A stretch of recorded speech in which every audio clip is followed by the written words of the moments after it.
Next treaty आती है इसमें European Union common immigration policy. Legally binding है ये, और ये अभी भी इसका कोई स्पेसिफिक नहीं है, ये अभी भी चल रही है।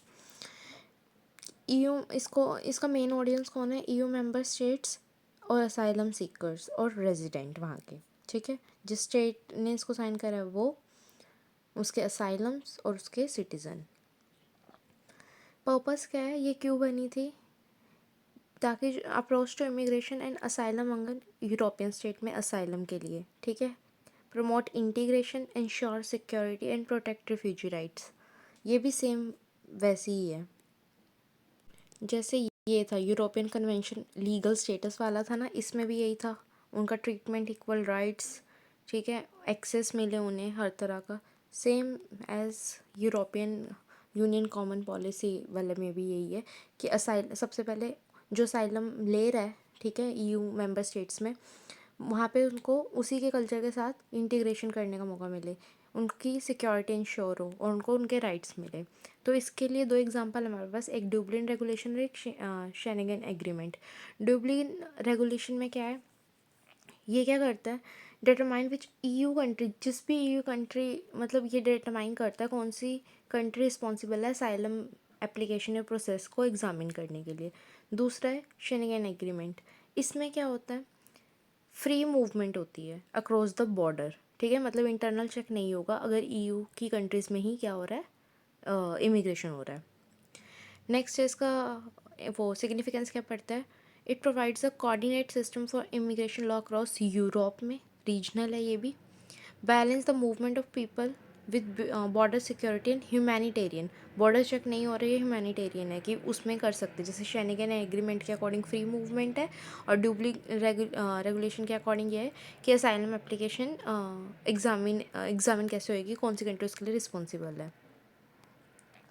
नेक्स्ट है इसका significance, asylum integrity and managing migrant distribution. EU की कौन सी स्टेट्स में माइग्रेशन कैसे कैसे होगा, कौन सी कंट्री कौन सी स्टेट असाइलम एप्लीकेशन को क्या करेगी, एग्जामिन करेगी, ठीक है, कहाँ कहाँ फ्री मूवमेंट हो सकता है, डिस्ट्रीब्यूशन कहाँ करना है माइग्रेंट्स का, मैनेज कैसे करना है, ये सब ईयू में होएगा और ईयू डिसाइड करेगी, ठीक है। और इसको कौन चेक कर रहा है एनफोर्समेंट में, ईयू कोर्ट ऑफ जस्टिस और वहाँ के नेशनल लीगल सिस्टम।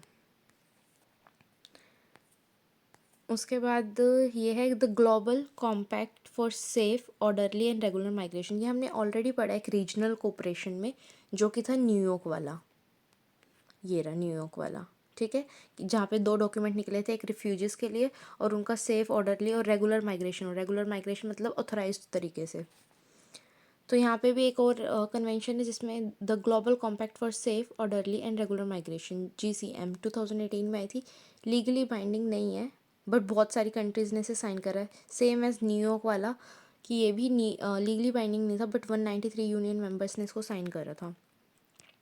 माइग्रेंट्स के लिए ये UN फ्रेमवर्क है जिसको बहुत सारी कंट्रीज़ ने साइन करा, बट लीगली बाइंडिंग नहीं है। ये क्या कर रहा है, इंटरनेशनल कोऑपरेशन प्रमोट कर रहा है कि सारे के सारे ग्लोबली मिलकर जो माइग्रेशन है उनको मैनेज करे, प्लस क्या कहते हैं, मैनेज करे, राइट्स का ध्यान रखे, सेफ रखे, ये सब है। प्लस इसमें एक बात और है, इसका अगर हम प्रोविज़न देखें, सबसे पहले तो ये सेफ़ एंड ह्यूमैनी माइग्रेशन हो, ये तो नॉर्मल है।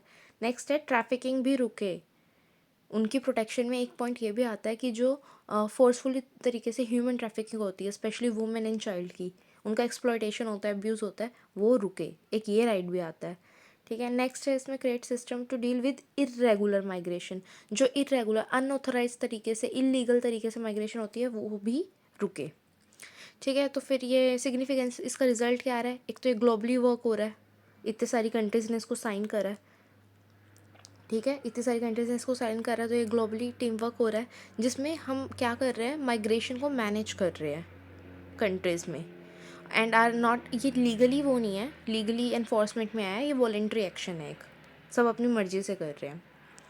नेक्स्ट आता है बाली प्रोसेस 2002।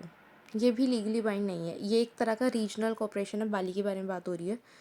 स्पेसिफिक कंट्री क्या है, एशिया स्पेसिफिक कंट्री, रीजनल आ गया ना यहाँ पे। A regional inter government forum to tackle कौन सा, ह्यूमन ट्रैफिकिंग, स्मगलिंग या ट्रांसनेशनल जो क्राइम होते हैं उसको लेके ये बना गया है प्रोसेस, बाली प्रोसेस, ठीक है। इसमें ट्रैफिकिंग, स्मगलिंग या फोर्सफुली कोई क्राइम हो रहा है, इन सब को लेके बना है। तो इसके की प्रोविज़न क्या है? सबसे पहले तो ये रीजनल डायलॉग एंड कोऑपरेशन को फोस्टर करता है। फोस्टर मतलब किसी चीज़ को भरना, किसी चीज़ को इम्प्लीमेंट, एनेक्ट में लाना। तो ये रीजनल कैसे है? एशिया स्पेसिफिक हो गया, बाली प्रोसेस में एशिया स्पेसिफिक कंट्रीज आ गई। दूसरा ये स्पॉट क्या कर रहा है? लॉ बनाने के लिए या कोलैबोरेट करने के लिए या बेटर प्रैक्टिस करने के लिए, किसको? माइग्रेशन को मैनेज करने के लिए, वो भी कहाँ पे? एशिया स्पेसिफिक कंट्रीज़ में, ठीक है। तो ये वाला जो प्रोसेस है ये क्या कर रहा है? एक तो ये रीजनल कोऑपरेशन को प्रमोट कर रहा है, दूसरा ये एक कैपेसिटी बिल्डिंग, ये लॉ बनाने में या कोलैबोरेट करने में, या शेयर्ड करना बेस्ट प्रैक्टिस कि हम कैसे क्या कर सकते हैं, माइग्रेशन को मैनेज कर सकते हैं। स्पेशली किस केस में? ट्रैफिकिंग में, स्मगलिंग में, क्राइम्स में, और ये भी एक वॉलेंट्री है। नेक्स्ट है UN protocol against trafficking. Trafficking के अगेंस्ट आ रहा है, 2000 में होता है, ये लीगली बाइंडिंग है। स्टेट्स इसमें मेन वो है ऑडियंस। तो इसमें क्या हो रहा है? The protocol is a part of UN convention, ठीक है, जिसमें और क्राइम की बात हो रही है, ह्यूमन ट्रैफिकिंग की, और सेक्शुअल एक्सप्लॉयटेशन की बात हो रही है कि जब इमिग्रेंट्स को बुलाया जाता है तो उनके साथ ये क्या क्या हो सकता है। तो इसका वो क्या है प्रोविज़न, इसको रोकने के लिए क्या क्या है? सबसे पहले क्रिमिनलाइज कर दिया है, अगर कोई ह्यूमन ट्रैफिकिंग कर रहा है और इसमें अगर एक्सप्लॉयटेशन हो रहा है फॉर सेक्स या फिर लेबर का, किसी भी तरीके से कोई भी तरह का अब्यूज़ हो रहा है, तो उसको क्रिमिनलाइज कर दिया। दूसरा, प्रिवेंट करना है ट्रैफिकिंग को, प्रोटेक्ट करना है विक्टिम को और प्रोसिक्यूट ट्रैफिकर्स को, ठीक है। ये इसके लिए the protocol is vital for protection for migrant and, ये माइग्रेंट और रिफ्यूजीज के लिए बना है ताकि ट्रैफिकिंग नेटवर्क क्या हो सके? प्रिवेंट हो सके। इसको कौन देख रहा है? UNODC, national implementation with reporting. जो भी कंट्रीज़ ने इसको साइन करा है वो यूएनओडीसी को क्या कर रहे हैं? रिपोर्ट कर रहे हैं। नेक्स्ट आता है प्रोटोकॉल अगेंस्ट स्मगलिंग, बट इसमें मेन क्या है? लैंड, सी और एयर के थ्रू। 2002 में आए, 2002 में एक और आया था ट्रैफिकिंग वाला, बाली प्रोसेस, जिसमें इसके ये प्रिवेंट करना था पूरे एशिया स्पेसिफिक कंट्री में, रीजनल था ये। यूनाइटेड नेशन में ये सब प्रिवेंट करना था यूएनओडीसी में, क्योंकि ये लीगली बाइंडिंग है। नेक्स्ट था ये प्रोटोकॉल जो इन तीन चीज़ों की वजह से हो सकता है, ये भी लीगली बाइंडिंग है। इसमें माइग्रेंट की स्मगलिंग को कॉम्बैट रोकना है, ठीक है। ये भी यूएन कन्वेंशन का पार्ट है। इसमें ट्रांसनेशनल ऑर्गेनाइज क्राइम को के अगेंस्ट प्रोटेक्शन मिलती है, प्लस स्मगलिंग के against. Protection of human right of smuggle migrant, इनको प्रोटेक्ट करना और क्रिमिनलाइज करना स्मगलिंग को, और फिर उनको मेडिकल केयर भी प्रोवाइड करना, एक्सेस देना। सिग्निफिकेंस क्या निकला? इससे इलीगल मूवमेंट है जो माइग्रेंट की, वो नहीं होगी अनऑथराइज्ड। यूएनओडीसी ही इसको देखेगा, ट्रैफिकिंग वाले को। अभी यूएनओडीसी इसको smuggling of migrant by land, sea, air देख रहा था। यूएनओडीसी ट्रैफिकिंग वाला भी देख रहा था, यूएन का कन्वेंशन। और बाली प्रोसेस जो है वो वॉलेंट्री है, उसके साथ ही ग्लोबल कॉम्पैक्ट वाला है जो ट्रैफिकिंग का, वो भी वॉलेंट्री है। नेक्स्ट आता है global forum on migration and development. यहाँ पे बात कर रही है कि माइग्रेशन को एज अ इमिग्रेशन ना देख के डेवलपमेंट भी देखा जाए। GFMD 2007 में आया, ये कोई लीगली बाइंडिंग नहीं है क्योंकि एक टाइप की डेक्लेरेशन है, एक न्यू पॉइंट ऑफ व्यू दिया जा रहा है। डायलॉग ऑन माइग्रेशन मतलब एक डेक्लेरेशन दिया माइग्रेशन एंड डेवलपमेंट में।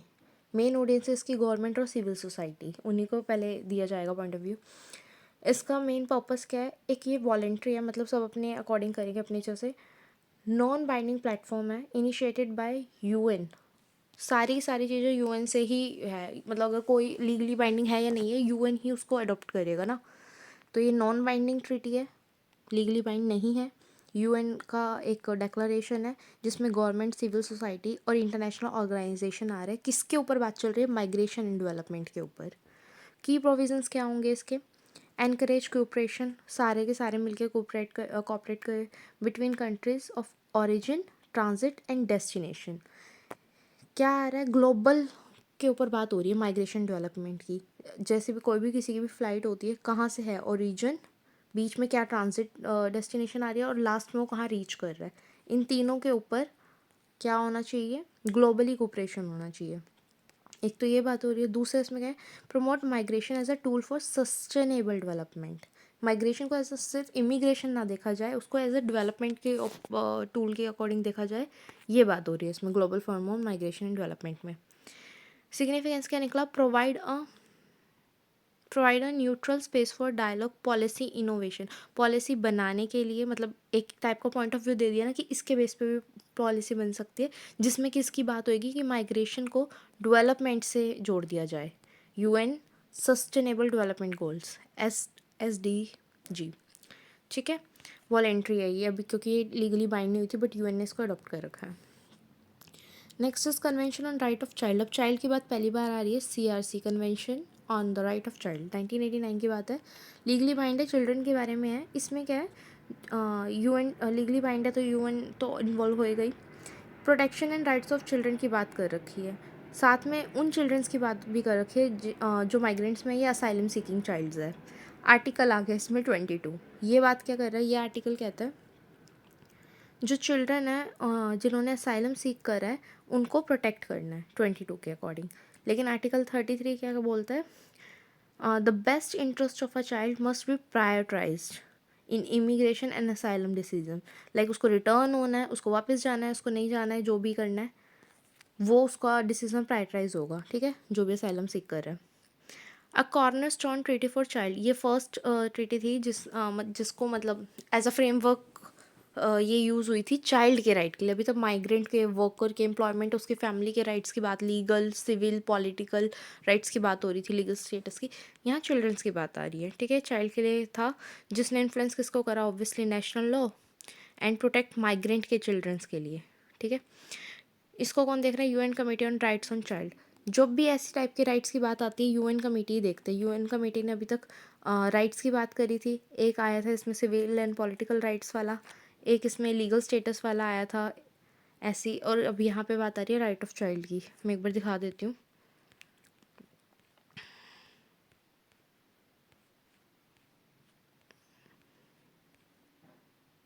माइग्रेंट के जब उसकी वर्कर राइट्स की बात हो रही थी तो ये वर्कर माइग्रेंट वर्कर के राइट्स आ गए थे। जब इकोनॉमिक एंड कल्चरल सोशल की बात हो रही थी तो यूएन कमेटी का इकोनॉमिक कल्चर आ गया था। जब माइग्रेंट के वर्कर की बात हो रही थी फिर से माइग्रेंट वर्कर के यूएन के राइट्स, सेम यहाँ पर भी। जब ह्यूमन राइट्स, इंडिविजुअल राइट्स की बात हो रही थी तब यूएन के ह्यूमन राइट्स आ गए थे। सेम ऐसे अब चाइल्ड की बात हो रही है तो यूएन के चाइल्ड राइट्स है। नेक्स्ट आता है 1985 Hague convention on civil aspect of international child abduction. Hague convention भी चिल्ड्रन से रिलेटेड है, 1985 में आया था, लीगली बाइंडिंग है, एक कन्वेंशन है बहुत बड़ा, जिसमें civil aspects of international child abduction की बात हो रही है। चिल्ड्रन के लिए ये मेन ऑडियंस। पर्पस क्या है, prevent children from being wrongfully taken और kept across international border by parents और गार्डियन। पेरेंट्स और गार्डियन क्या करते हैं, अनऑथराइज तरीके से अगर चिल्ड्रन को across the international border cross करा रहे हैं, उससे रोकना चिल्ड्रन को, ठीक है। प्रोविजंस क्या है इसके, require prompt return of children to their habitual residence, यही है, अगर रॉन्गफुल तरीके से आ रहा है तो उसको वापस भेज देना है। Prioritize child's best interest in case of international custody dispute, अगर ऐसा कुछ हो रहा है इंटरनेशनल कस्टडी डिस्प्यूट है तो फिर जो चाइल्ड के लिए बेस्ट है वो करना। सिग्निफिकेंस क्या निकला, while primary about child custody की बात हो रही है तो it intersect with the migration and refugee issue, specially when children are move during the family dispute across country. अगर कोई कस्टडी की बात हो रही है तो फिर देखना है कि उसके लिए बेस्ट इंटरेस्ट क्या है। और हेग कन्वेंशन है तो हेग कॉन्फ्रेंस मैकेनिज्म इसको एनफोर्स कर रहा है। 1979 convention on elimination of all form of discrimination against women, ठीक है। यहाँ पे स्पेसिफिक जेंडर कर दिया है, सारे टाइप का जितना भी टाइप का डिस्क्रिमिनेशन होता है अगेंस्ट वुमेन उसको निकाल दिया। कन्वेंशन है CEDAW, एलिमिनेशन होना, convention elimination to all form of discrimination against women, 1979 में आई थी। यस, ये लीगली बाइंडिंग है, वुमेन राइट्स के बारे में इसमें बात हो रही है। जेंडर बायस्ड डिस्क्रिमिनेशन रोकना, स्पेशली माइग्रेंट वुमेन के लिए। आर्टिकल 15 आता है, इसमें बोल रहे हैं ensure equality before law. Equality, gender को इक्वल समझा जाए बिफोर लॉ। लॉ मतलब बाद में वर्क करेगा कि कैसा होना चाहिए, फ्रीडम होनी चाहिए वो वगैरह, उससे पहले तो ये देखा जाए कि ये नहीं है कि ये सिर्फ मेल के लिए ही है, फीमेल के लिए भी सेम ही है। तो इक्वालिटी बिफोर लॉ। नेक्स्ट इसमें प्रोविजंस सिग्निफिकेंस क्या आ रहा है, गारंटी दैट जो फीमेल माइग्रेंट है उनको भी उस इक्वल राइट्स मिले, प्रोटेक्शन मिले जैसे कि एक मैन को मिलते हैं। इसका बेसिक यही है। तो इसको भी यूएन कमेटी राइट्स की बात हो रही है, बस कौन सी वाली कमेटी देखेगी, elimination of discrimination against women. 1965 international convention of elimination है, लेकिन किसका, all form of racial discrimination, race के बेस पे है। 1965 के है, यस ये लीगली बाइंडिंग है। इसमें भी इंडिविजुअल को रेशियल डिस्क्रिमिनेशन के बेस पे रेशियल डिस्क्रिमिनेशन कैसे एलिमिनेट करना है सारे इंडिविजुअल्स में, उसके ऊपर ये ट्रीटी कन्वेंशन बनी है। मेन पर्पस क्या है, बाइंडिंग यूएन है human right treaty that outlaw racial discrimination, हटाती है कि ये नहीं होना चाहिए। आर्टिकल 2 क्या बोलता है, सेकेंड आर्टिकल बोलता है गवर्नमेंट मस्ट एलिमिनेट करना चाहिए डिस्क्रिमिनेशन, जो भी इमिग्रेंट्स आए हैं, ठीक है, सारी पॉलिसीज़ में, सारी इमिग्रेशन पॉलिसीज़ में इंक्लूड होनी चाहिए बात। आर्टिकल 5 कहता है कि सबको फ्रीडम है कि वो कहीं पे भी मूव कर सकता है without facing what racial biased. ऐसा नहीं है कि ये रेशियल रेस के बेस पे इधर नहीं जा सकता, यहाँ नहीं जा सकता, अमेरिका नहीं जा सकता, ये नहीं होना चाहिए। दो चीज़ की बात करिए, आर्टिकल 2 बोलता है कि एक तो ये एलिमिनेट कर दो रेशियल डिस्क्रिमिनेशन कि हर एक इमिग्रेशन पॉलिसी में डाल दो, प्लस 5 ये बोलता है कि उसके साथ रेशियल बायस के बेस पे उसको ये नहीं होना चाहिए कि वो कहाँ जा सकता है और कहाँ नहीं, वो फ्रीली मूव कर सकता है। तो सिग्निफिकेंस क्या निकला इसका, prevent country from using race, ethnicity या नेशनैलिटी टू डिनाई इमिग्रेशन और ट्रीट माइग्रेंट अनफेयरली। तो इससे ये मिला, कोई भी कंट्री है रेस के बेस पे, एथनिसिटी उसका ओरिजिन क्या है उसके बेस पे, नेशनैलिटी क्या है, कहाँ का रहने वाला है, इसके बेस पे जो इमिग्रेशन है वो डिनाई नहीं कर सकती कि वो उसकी कंट्री में नहीं आ सकता। प्लस वहाँ पे जो माइग्रेंट्स है अलग रेस के, अलग एथनिसिटी से, ओरिजिन से, अलग नेशनलिटी से, उनको अनफेयर भी ट्रीट नहीं कर सकते। ये वाला रेशियल डिस्क्रिमिनेशन वाला ये बोलता है। इसको कौन देखेगा, अगेन एलिमिनेशन ऑफ यूएन का, elimination of racial discrimination. Next है अफ्रीकन यूनियन, ऑब्वियस ये दोबारा से रीजनल की बात आ गई क्योंकि यहाँ पे स्पेसिफाई कर दिया नाम। African union convention on internally displaced. हमने ऊपर एक टॉपिक पढ़ा था, अफ्रीकन में क्या होता है, स्पेशली साउथ अफ्रीका में क्या होता है कि इंटरनली डिस्प्लेसमेंट चलता रहता है, कि अगर अफ्रीका के साउथ के एक कॉर्नर में कुछ भी हो गया तो वो दूसरी जगह शिफ्ट हो जाते हैं, इंटरनली ही चलता रहता है माइग्रेशन। वही बात यहाँ पे हो रही है, African union convention on internally displaced person, Kampala convention भी बोलते हैं इसको, 2007 में आई थी, लीगली बाइंड है। ये किसकी बात कर रही है, उन इंडिविजुअल्स की प्रोटेक्शन की बात कर रहे हैं जो इंटरनली डिस्प्लेस्ड हो गए अफ्रीका में। पर्पस क्या है, first legally binding regional treaty है ये। अभी तक हमने बहुत पढ़ा है, जैसे बायलेटरल पढ़ा था वो भी रीजनल थी, बट अभी तक कोई भी लीगली बाइंड नहीं था, ये फर्स्ट लीगल बाइंडिंग है। फॉर एग्जांपल अभी हम देख लेते हैं, जैसे बाली प्रोसेस में रीजनल कोऑपरेशन की बात आई थी क्योंकि यहाँ पे एशिया स्पेसिफिक कंट्री थी, बट ये भी लीगली बाइंड नहीं थी। फिर बात आई थी न्यूयॉर्क में, जो एक इंटरनेशनल रीजनल या रीजनल कोऑपरेशन था, ये भी लीगली बाइंड नहीं था। फिर आया बायलेटरल रीजनल माइग्रेशन, ये लीगली बाइंड था बट ये इंटरनली डिस्प्लेस्ड पीपल के लिए नहीं था, ठीक है। तो फर्स्ट जो डिस्प्लेस्ड पर्सन के लिए, इंटरली डिस्प्लेस्ड पर्सन के लिए अफ्रीका में स्पेशली रीजनल, तो वो लीगली बाइंडिंग ट्रीटी फर्स्ट ये है, किसके लिए, डिस्प्लेस्ड पर्सन के लिए अफ्रीकन कंट्रीज़ में। तो नेक्स्ट आता है इसमें प्रोविजंस क्या थे, prevent displacement and protect IDP, कि इधर उधर हटा के नहीं रखने, मतलब कि गवर्नमेंट को ये होना चाहिए अगर कुछ हो गया है इंटरनली अफ्रीका में, कोई भी कॉन्फ्लिक्ट है किसी भी वजह से, फेमाइन वगैरह के लिए, या कोई भी जॉब नहीं है या कुछ भी वजह से अगर इंटरनली डिस्प्लेसमेंट हो रहे हैं, तो उनको बस ऐसी मतलब वो नहीं कर देना चाहिए, डिस्प्लेस नहीं कर देना चाहिए, उनको प्रोटेक्ट करके रखना चाहिए। एंश्योर एक्सेस टू फूड, ये सब भी उनको मिलना चाहिए। इसका सिग्निफिकेंस है, this is a ground breaking because it focus on people displacement within their own country, Africa के अंदर की ही बात है। Why are not covered by traditional refugee law, तो रिफ्यूजी में तो नहीं आएगा, रिफ्यूजी में तो एक कंट्री से दूसरी कंट्री की बात होती है, तो अब इसको कैसे प्रोटेक्शन दे, तो उनको बोला गया है, प्रोविज़न दिया गया है कि गवर्नमेंट को कि वो इसके लिए भी कोई लॉ बनाए, ठीक है, क्योंकि इंटरनल डिस्प्लेसमेंट एक ग्लोबल माइग्रेशन इशू है, और ये इसको कौन देख रहा है, अफ्रीकन यूनियन मैकेनिज्म वाले।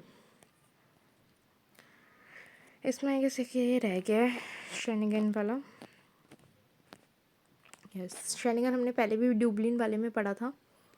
शेनिगन एग्रीमेंट 1985 लीगली बाइंडिंग है।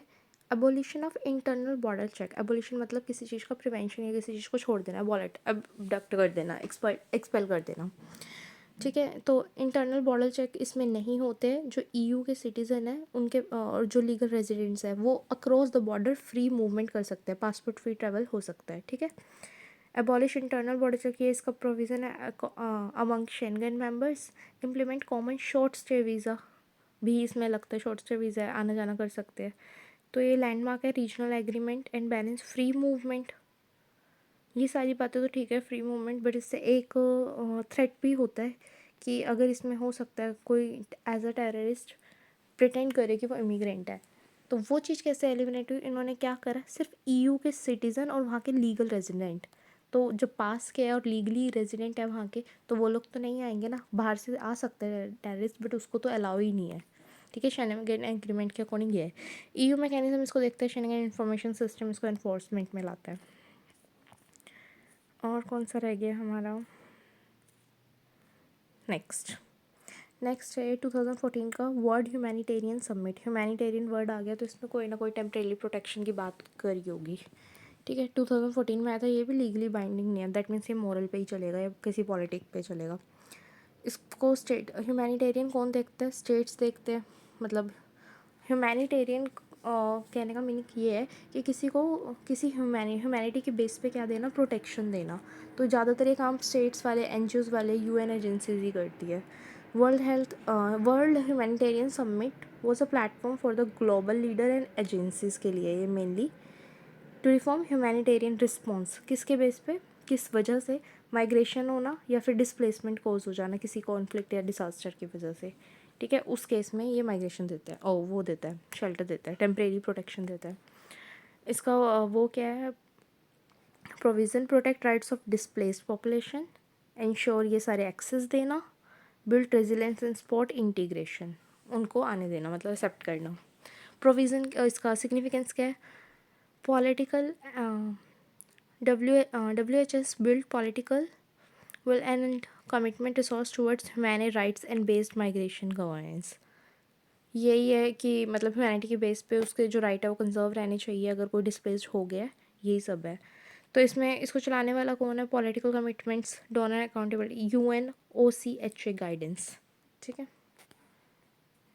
नेक्स्ट आता है 1995 United Nation declaration of international migration and development वाला हमने अभी और भी पढ़ा था, एक टूल जिसको एज अ टूल देखा जा रहा था, माइग्रेशन को एज अ टूल, फोरम वाला, this one, sustainable development, global forum of migration and development. अब एक डेवलपमेंट के बेस पे और आ रहा है, United Nation declaration of international migration and development. इसको career programme of action ICP भी बोला जाता है। 1995 में था, ये भी कोई लीगली बाइंडिंग नहीं है, सेम एज ये जैसे कोई लीगली बाइंडिंग नहीं था, डिक्लेरेशन था, वॉलेंट्री सब कर रहे थे। माइग्रेशन और डेवलपमेंट की बात हो रही है, इसमें एक डिक्लेरेशन दिया गया है कि जो माइग्रेशन है उसको एज अ डेवलपमेंट देखना चाहिए, जैसे उसमें बोला गया था, नॉट अ प्रॉब्लम, मतलब इमिग्रेशन की तरह नहीं देखना चाहिए, एक डेवलपमेंट की तरह देखना चाहिए। तो ये इंटरनेशनल कोऑपरेशन बढ़ा रहा है बीच में, कहाँ के कौन सी ओरिजिन है, ट्रांजिट और उसकी डेस्टिनेशन, सेम वही बात। प्रमोट कोऑर्डिनेट वही पॉलिसीज़ बनाने के लिए, ठीक है। This declaration is important because it shift a narrative, एक पॉइंट ऑफ व्यू सेट करना है कि ये जो इमिग्रेशन हो रहा है वो एज अ ग्लोबल डेवलपमेंट हो रहा है, हमें अपॉर्चुनिटी की तरह देखना चाहिए, और पॉलिटिकल कमिटमेंट इसको ओवरसी कर रहा है, ठीक है। ये सारे भी हमने पढ़े हैं, और कोई रहा तो नहीं ना? CRC, GFMD, Schengen, land sea air वाला, ट्रैफिकिंग वाला, जो लीगली बाइंड था, बाली बाइंड नहीं था, ये भी बाइंड नहीं था, न्यूयॉर्क स्पेसिफिकली ये भी बाइंड नहीं था, ये बाइंड था बट ये इंटरली डिस्प्लेस्ड के लिए नहीं था। यूरोपियन यूनियन की असाइलम कौन सीख करेगा, कौन फ्री मूव रहेगा, उनके फैमिली मेम्बर्स के लिए था, ठीक है। एंड ये सारा कवर हो गया।